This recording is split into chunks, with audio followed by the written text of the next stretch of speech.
welcome to Eridate's Emerging Leaders Roundtable. We are thrilled to have you join us today for a discussion on time management and workflow tracking systems. For today's session, I'm excited to introduce Flora, a time trainer and goal strategist. Christy, the owner of Flora and Order, empowers overwhelmed professionals to do life differently. Her unique approach combines time management strategies with a heart-centered, gentle touch, ensuring clients achieve their goals and build schedules that reflect their best lives. So Christy believes focus, planning, and inner stillness are the keys to efficiency and purpose-driven action. This philosophy forms the foundation of her coaching programs and all the content she creates. So please join me in welcoming Christy Flora. Over to you, Christy. All right, so today we are discussing all things workflow tracking systems, and just wanted to add on to Eileen's lovely introduction there. Yeah, I work with forward-thinking businesses to help their employees magnify their impact without sacrificing their humanness. So that's really important to me, that time is much more than just about getting stuff done.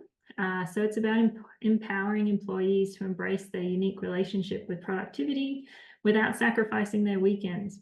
So that's why this workflow tracking system is so important.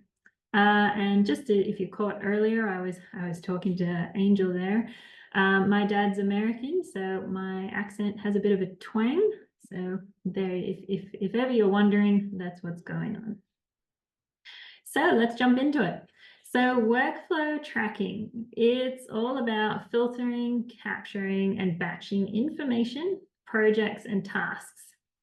As we all know, we've got so much going on these days, work life, personal life. So being able to capture all of these things, sort them into a tool that you trust, that can be like your right-hand person, and then tracking them until they're completed is the aim of the game.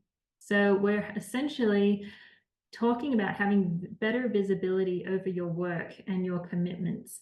So this here is the process that we'll be looking at: capture, sort, and track. So the point of it all really is to prime your environment to make the next action easy. And who doesn't want that? So we really want to make everything flow, and we want to make sure that the tools that we're using have our back and that they're supporting us in our next move. So we're wanting to make sure that you can find and access information quickly and efficiently so that you can keep going with what it is that you're working on, and that it's supporting you. So you don't have to always be second guessing yourself and thinking, have I missed something? Did I get back to that person, and the like?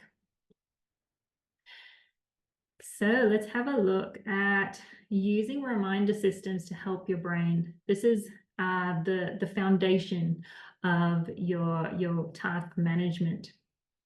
So at a minimum, this is what I say to clients all the time: you need a place to store your long-term, short-term, and immediate ideas and tasks. The reason for this is because our brains are great at having ideas, but not so much at remembering all of it. And when you start thinking about just how much we are asking it to remember, it makes sense that it's going to forget and drop the ball on some of them. So the more that we can get stuff out of our head, the more it helps our brain have the space to refresh for those new ideas. If you want to get into the scientific side of neuroscience, the prefrontal cortex, right here at the front of your brain, it has a flight or fight mentality. So it can only cope with really holding up to four things at a time, plus or minus 2. So that's why we're really, as knowledge workers, which I think a lot of us are, we're using that space quite differently these days than what it was intended for to begin with. So this is why we really need to help our brain. This is why we need reminder systems. So that is the basis of your task management system. So let's have a look at these definitions. So I've mentioned in this diagram here, long-term, short-term, and immediate, and all the things to the left of that. So have a look and see what's jumping out at you. What haven't you really thought of previously? So up the top there, we've got long-term ideas. So these are your sparks of inspiration. They don't have a commitment attached to them yet. They're simply an idea still. They're not yet concrete. So this could be anything. It could be ideas, business improvements, things you'd like to do in the future, maybe other businesses, a book you'd like to write. Those are all ideas, and they're things that you might in the future bring down into your short term and be working on in front of you. Then we've got the long-term work-life goals. So these are those goals and the visions that you're working towards in your personal and professional life. So they have a specific time frame attached, or the time frame is by the end of my working life or by the end of my life. Short-term projects, so these have multiple steps. There's deadlines attached. It's something you're working on now, so they're very active. Then we look at the short-term tasks. So these are related to those projects. They're the things that you need to complete, but not today. So there are things maybe you need to complete next week or the week after. And then we've got our daily list. So the immediate small to-dos that you're committed to completing today. If you have a moment to have a look in the chat, type it into the chat. What are your to-dos for today? Did you have them written down somewhere? Where have you been keeping them? So your to-dos for today, where were they listed? Or have you just been holding on to them in your brain? I just saw a nice message from the back there. Hi. So keeping in mind where your to-dos are, we'll just carry that through the rest of this talk. And then finally, okay, so we've got a notebook. Yeah, right. A notebook's a good place. Finally, you've got your calendar. So appointments and things that have a specific time attached. So like this meeting. And other things such as I really need to knuckle down and write this paper. It's going to take some brain power, and I know I'm going to need a good hour. So those things that we are carving out time to really focus on. So those are those definitions that will help further explain this diagram as we go on. So keep those definitions in mind, and then we'll be diving into your own task management system. And are there any pieces that are missing? So a bit more on a project. So this is the great definition to have in mind. It typically has a beginning and an end. Many steps, may involve others, and it may be done only once or every blue moon, such as like organizing a conference or whatnot. In contrast, a task is typically short-term in nature. It's one-off, single step or action that you take, and it's relatively easy in comparison to the whole-blown project, but it's definitely adding up to that project's whole and really short timelines. So I like to think of it as a task goes into your to-do list, and it's generally under 10 minutes. So under 10 minutes is a really good way to think about a task. Whereas project steps are chunkier, and you can say over 10 minutes, say 30 minutes onwards. They're kind of those chunky things. So under 10 minutes is a task.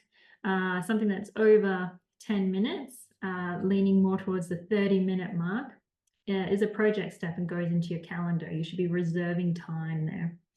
So this is the introduction to the tools that you trust. So do you have a to-do area that you're recording your tasks that you trust? And is your calendar up to date? And is it reflecting what it is that you need to do day to day?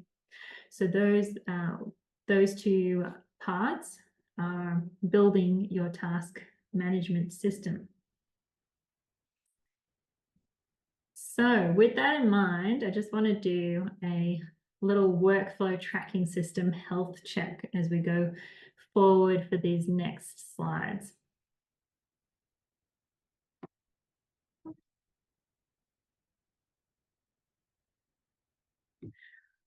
So step one, as I mentioned, if you think back to that little diagram at the start, capture, sort, track, our first step is to identify your capture tools. So this is your first step in having a look at your health check.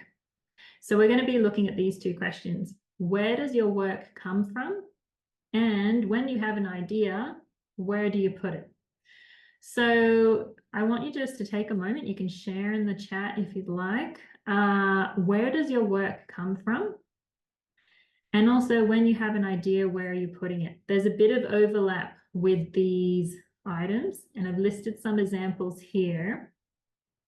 But happy to be surprised if there's others out there. But what are yours? What are your capture tools? So the phone rings and someone gives you a task, or they message in Teams, WhatsApp, or texts. Maybe you have a chat in the hallway if you are working in an office and not from home. Where is your work coming from? Like email? Yes. From your head, Faf says, yes. So if you're the CEO, the brains of the operation, it's coming from your head, your work. And then where are you keeping that idea? Post-it notes, scraps of paper, apps on your phone. Are you emailing yourself? People do that. Capturing it in your calendar, a notebook, as Angel said before. We've got email, diary, calendar. Yes. Great. Calendar notes. Yeah. Great, Mohammed. So keep that in mind maybe for the next little while, week or two. Where are your capture tools and where is your work coming from? And as we go through the rest of this discussion, how does it flow into your task management system? No, we have in mind our capture tools. Now we're looking at step two, so sorting. So where are we sorting that information, the projects and the tasks? So on any given day, we're all given so many different things, ideas pop up, we're sent different things, we're asked to do different things.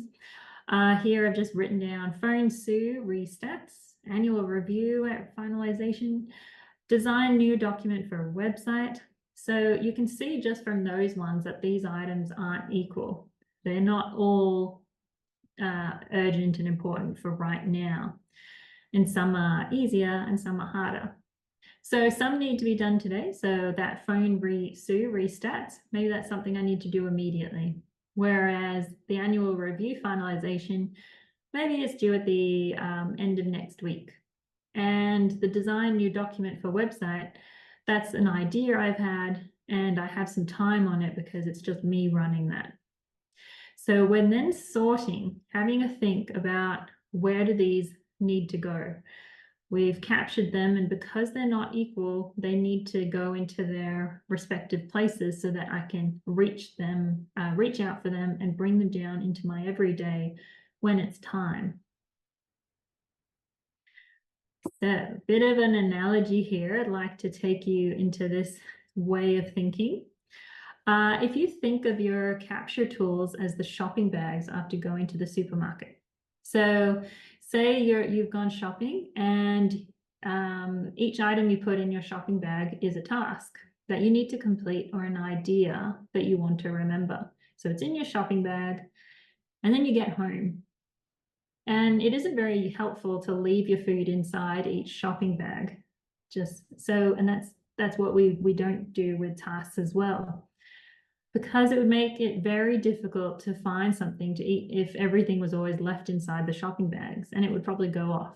It would spoil. So this is the same for your tasks. They can't live in your capture tools. Like I've seen some people try that. They've like the whole workspace around their computer is littered with post-it notes, but nothing is sorted, so everything looks the same. Whereas when you start digging into it, you've got some really important pieces in there mixed up with some things that would only take a minute and aren't really value adding to their day. So just like with the supermarket, once you take your food home, you sort and store each item in the fridge, the freezer, the pantry. So this is exactly what we're doing with us, sorting our items into our tools. So it makes it easy to find different categories of food when it's pre-sorted like this for you. And this is exactly what we're doing with our tasks. So we're capturing, we're sorting them out, and then we're tracking that to its completion. Just like with food, when you're like, oh, that meat's about to go off, I better eat that today. So that is what we're doing with our tasks as well. Because this makes it much easier for your brain to prioritize, delegate, and accomplish what it is you need to do each day.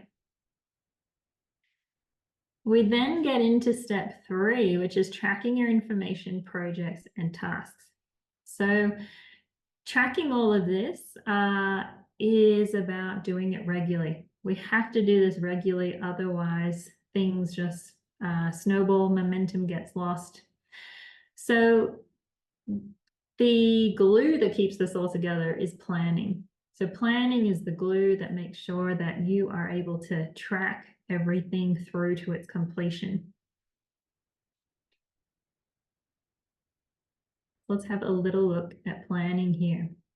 So back to this diagram here, the little gray arrows here, they represent planning time. So every time you bring an idea or a goal down into it, like making it happen in reality, turning it into a project, breaking down its tasks, looking at your calendar and then your daily list, you're needing to plan. You're needing to take some time out to think, how am I bringing this down into everyday life? During a planning session, this is one of the most important questions you can ask. What is the next step? So keep asking, what is the next logical step for this piece of work, for this information, for this task, for this project? These classic questions are what help you keep it moving along. So who, what, when, why, and where? So what do I need to do? Why is it with me? Do I understand what to do with it? Do I need to go seek out other information? When is it due? Has that changed? Who else is involved? Do I need to go out and get other help? And who requested it as well? So that could keep things going as well with your next step. And how to get it done. Do I know how to get this done? Have things changed? And where does it need to go after I've completed it? And where can I get help from if I'm feeling stuck? So these classic questions, asking yourself, what is the next step, helps you keep things moving in that planning segment. Because just like cooking a meal, we want to keep things moving. A workflow is just, it's in the name, flow. We want it flowing like a river. And just like cooking a meal, how you like, tonight I'm going to make this. I'm going to collect those ingredients. I'm going to make it all happen, cook it up, plate it up, eat it. And then you wash up all your utensils and your crockery. And then you put everything back ready for the next meal. So just like cooking a meal, workflow just has to keep moving along to its completion. So this is something that you can apply this question. What is the next step? You can apply that to any piece of information or task that you have captured. What is the next step?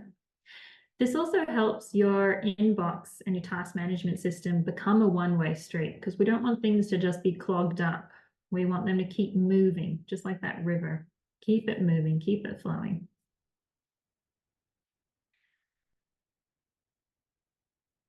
Something else to keep in mind with your capturing of your tasks as well as flowing your work, is be kind to future you.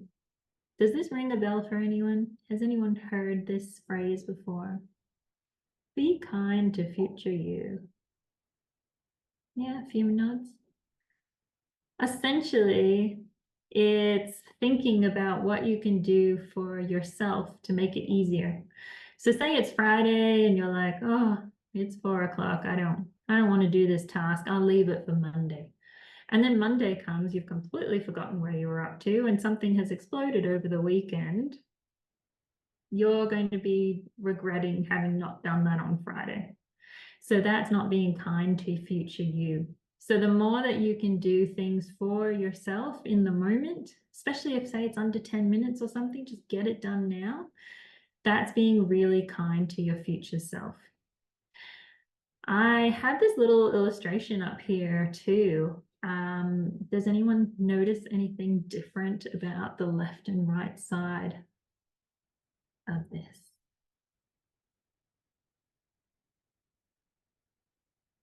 There's a bit of a giveaway with the do this on the right hand corner. But one has very little information. So the left-hand side has very little information. Every time I am looking at that list, I am having to work extra hard. My brain is having to use up extra energy to figure out, what do I need to do? In contrast, on the right, I know exactly what I have to do, and I don't actually have to dig into any of my files in my brain, and I don't have to use up extra energy to figure out what it is that I need to do. So with writing out your to-do list, with writing out your calendar entries, be very specific. Just as Afaf has said there in the message, be specific, spell it out. You can never give yourself more, like, too much information. So if I was to come in on Monday and go, ooh, design slides for Tuesday's consulting presentation, got it. Whereas if I came in on Monday after a great weekend and I just read presentation, I'd be like, huh, what was that about? What are we doing? What presentation? So the more you can help yourself, the more that you can be kind to future you, the better. The easier that is for you to pick up from where you left off. All right. Another way that we can be kind to ourselves is to think about our folder structures. So this is part of our task management workflow as well. So these are folders where you store your work to help with that workflow. Like the river I mentioned before, we don't want them to build up. We want it always to be flowing. So it's email folders, it's folders on your desktop, it's cloud-based folders, whatever it is, wherever it might be. These are folders that are helping you flow your work to completion. So an example of a workflow folder could be a regular meeting folder. Like me and Mohammed have a regular weekly meeting, and rather than sending Mohammed 5 emails through the week that aren't, they're questions, but they're not urgent, I could save them in my regular meeting folder with Mohammed. And then when we get to that meeting, I could just pull up my 5 questions and ask him in there. So it's a place for me to save those items. Same as waiting on others. So say I've sent Angel something and I'm like, I need to know the answer to that on Friday, but she hasn't replied yet. On Thursday, I might check my waiting on others folder and go, oh, that's right, I need to get back in touch with Angel and just give her a prod. So waiting on others is another useful workflow folder. And also must do reading. So if there's stuff that you need to read, but it's not urgent, but it'll help you keep on top of your work and your role, putting it in a must do reading folder and then adding a calendar reminder to check in on that and then pick up some reading is another great workflow folder. So you might have some others that really work for you. Love it for you to share in the chat if any come to mind, or you might want to adopt some of those. So workflow folders, they just help us keep flowing our work. I've talked a lot about to-do lists, task lists, but I just wanted to take a moment to clarify that there are 3 types of lists that are operating a lot with managing things that we have to do. So task list, as we've talked about today, it's under 10 minutes, it's actionable, it's quick, it's measurable, and it contains verbs. So like call Martin, read the booking on Wednesday. In contrast, a checklist is a list that helps you remember how to do recurring activities efficiently and comprehensively. And this is particularly useful if it's something you're not doing regularly.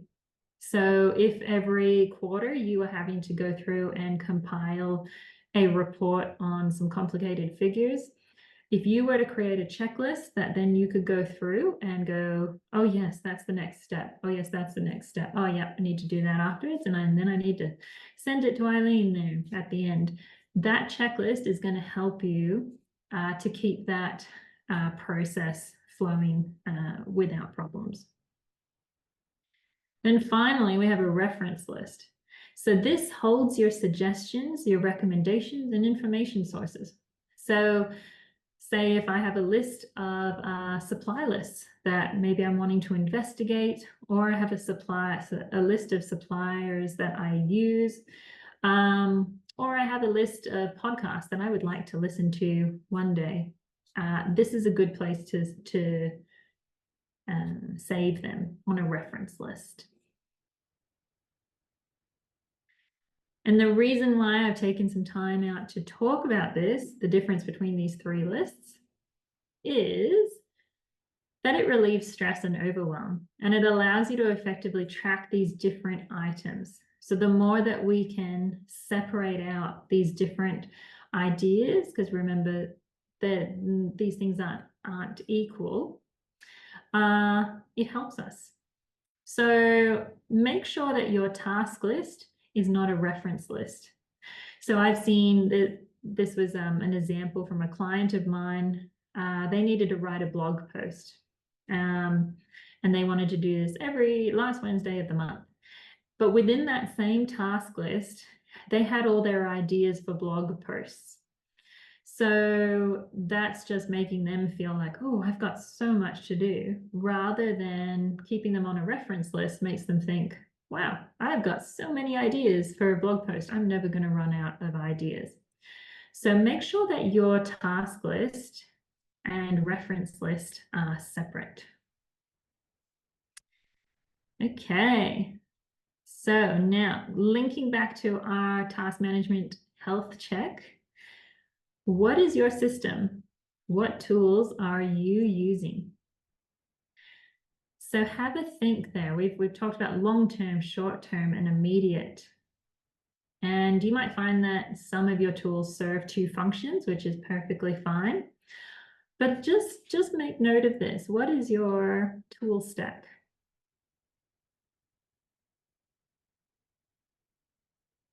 For example, mine is OneNote for long-term as well as short-term items. And for immediate things, I use Google Calendar and a Post-it note for my top 3 of the day.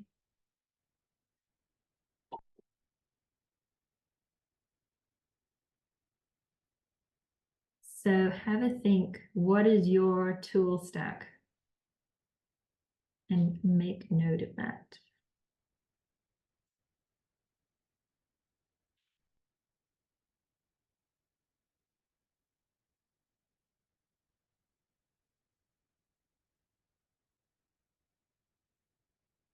Okay.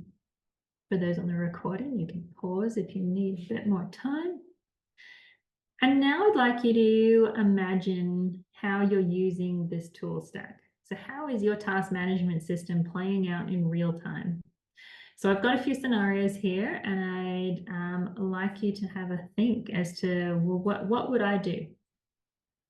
So first one, so imagine you are commuting, or you're standing in line at the supermarket, or you're out with family or friends, and you are hit with an idea. What do you do with that idea?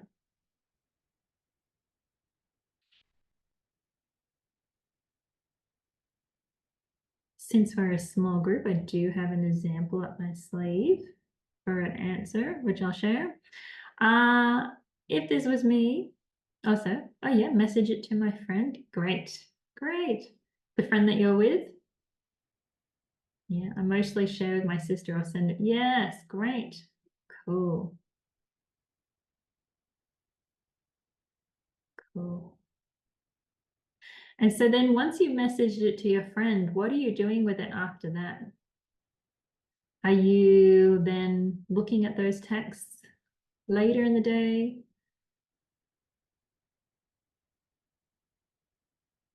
So for example, I was thinking I would pull out my Google Calendar and enter a note. Then when I was back at my desk or, back Monday morning, I would identify if it was going to take me under 10 minutes or not and attach. If it was going to take longer than 10 minutes, I'd find a time in my calendar that I'm going to do that. So I add it to my notes. When I have the time, I'll write it in my notebook. Great, yes. Good. Very good. So Mohammed, mostly sharing brief discussion and internet browsing for details. Yes, nice. Yeah. Good. All right. So the second scenario here, you're at your desk and a task has popped into your head. What do you do so you don't forget it, but also don't lose your current place?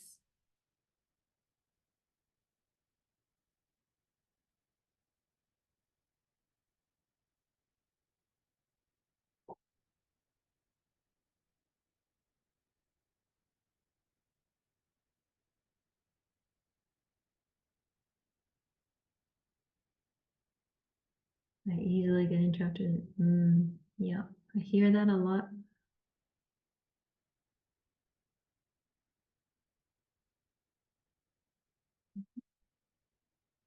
Eileen's notebook idea could come in handy here.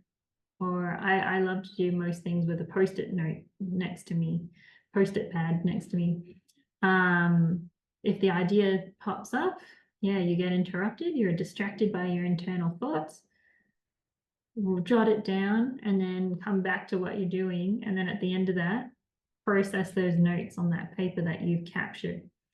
Think about, yeah, are they under 10 minutes? Do I need to reserve some time in my calendar for this? Where does it need to go? Where does it live? Distracted about, yes. Very good, Mohammed. Exactly. Just get it out of your head because we can't hold as many things as we think we can in our mind. So use that paper as a way to get those distractions off of our mind and get back to what it is we were doing. And then finally, you're fresh out of a meeting. So maybe you've come off of one online or in person, and action items have come out of it. What's your next step?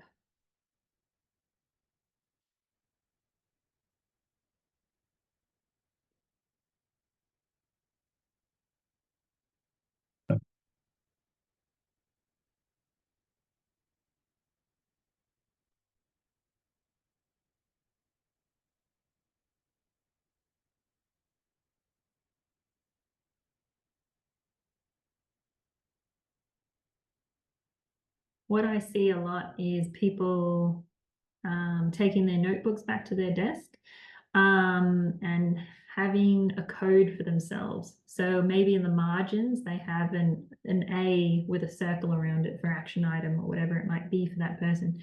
And then looking for those, quickly scanning for that code, that personal code, and then processing those notes to themselves into their calendar or their to-do list. So, and then crossing out that circle so that you know in your notebook or whatnot, or if you're on a Remarkable tablet, then you know that they have been managed, that they have been moved to the next step of the process, which is sorting. So you're capturing in the meeting, you're sorting at your desk, and then through your planning, you are tracking, have I finished that? Has that been completed? Great. Well, just like with your capture tools and observing yourself over the next little while, keep observing. How are you doing this? What's your routine? Where are things not quite going right? And what can you improve on? Where is your task management system needing a bit more work? Because there is no silver bullet. The tools are just as good, are only as good as the system that lies underneath them. So I've had many people come to me saying, I've tried Asana, I've tried Monday, I've tried Notion, I've tried this, I've tried that. It's not working. I'm still missing stuff. It's not the tool, it's the system underneath it that needs maintenance. And these things need maintenance. We need to be regularly looking in and checking. And again, linking back up to that idea of planning, planning is the glue. So if we are not checking in on our tools, things are going to be missed because that maintenance is essential. So that leads me to email.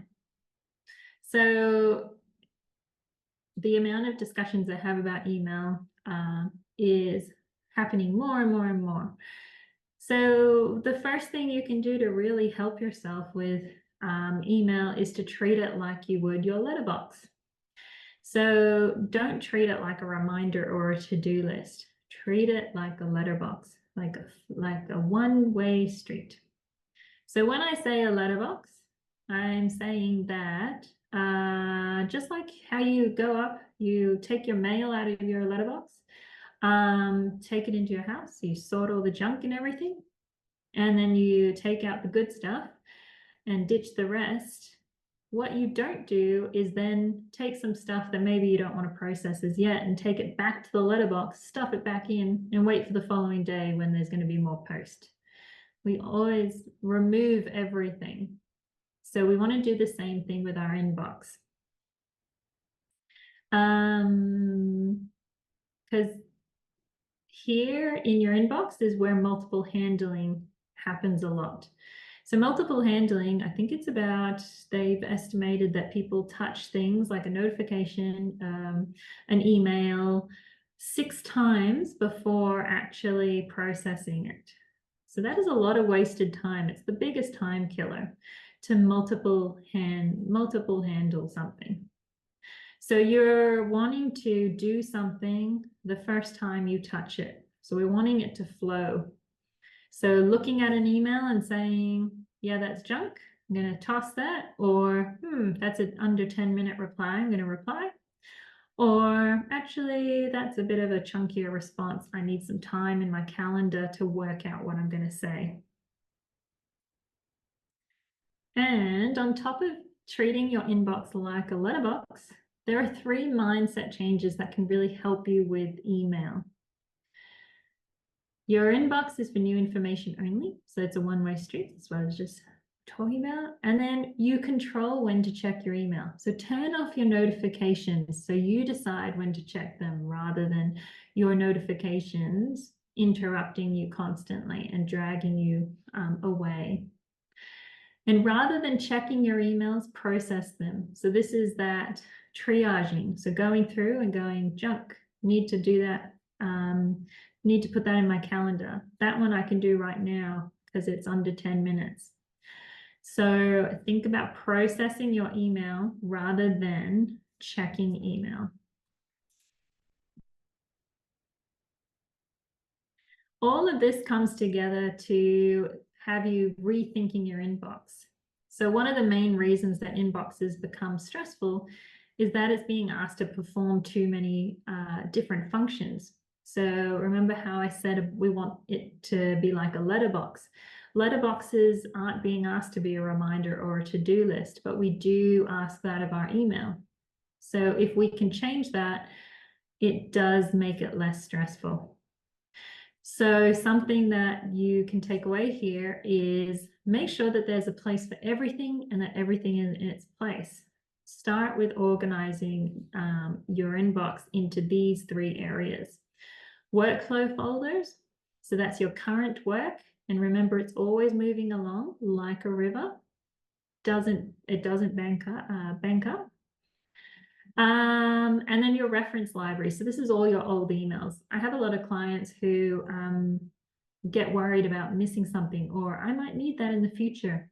You don't have to get rid of things as much these days due to space and storage and all that. It's many people have enough storage, but we want to get it out of the main inbox. We want to have it in a folder of old emails, which then leaves us the main inbox space, which is just a fresh space for new emails.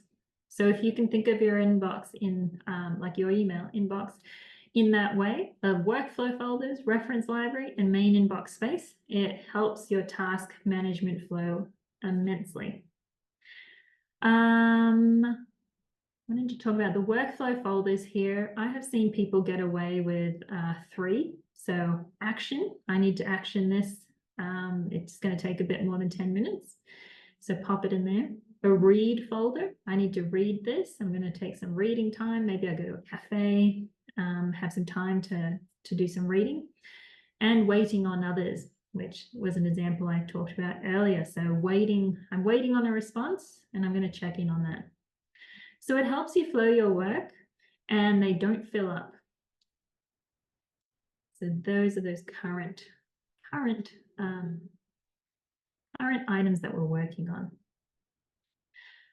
I generally love to dive into this a bit more, but here is an interesting workflow from this great book, How to Be a Productivity Ninja. All about how to flow email. So I'll leave that with you. You can go back to the recording and pause it. Really interesting just to see that there are essentially just a few decisions that need to be made with email to keep it flowing, to reduce that multiple handling. And you can get by just with minimum workflow folders.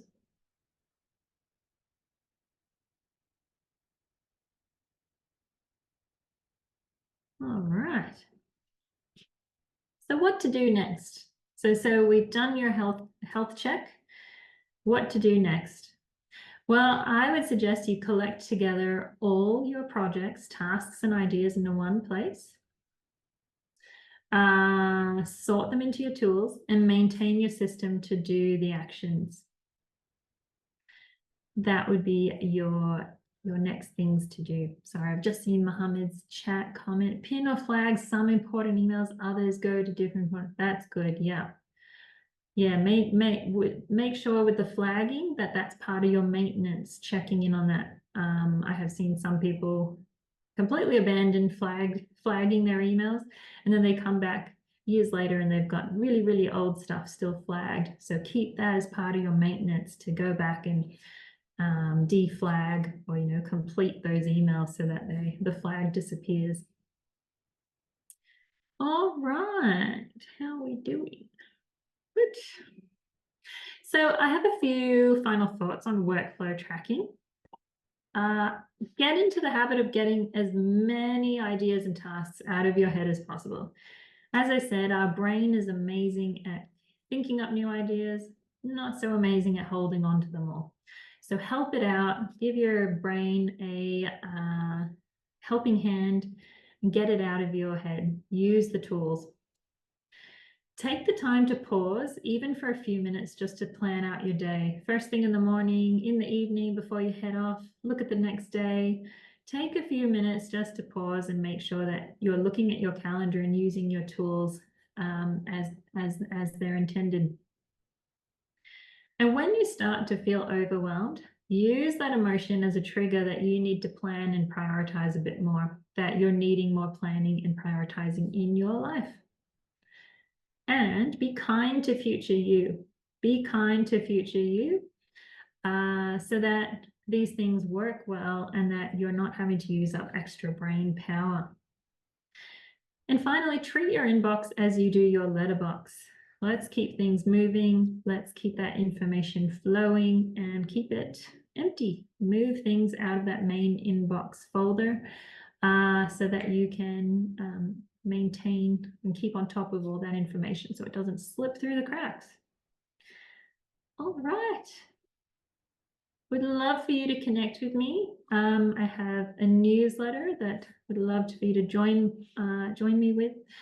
And I have some free resources on my website that will help with the overwhelm and help with more of this sort of topic. Any questions? I know everyone's task management system is a little different. So if you have a question about your specific system, give me a holler.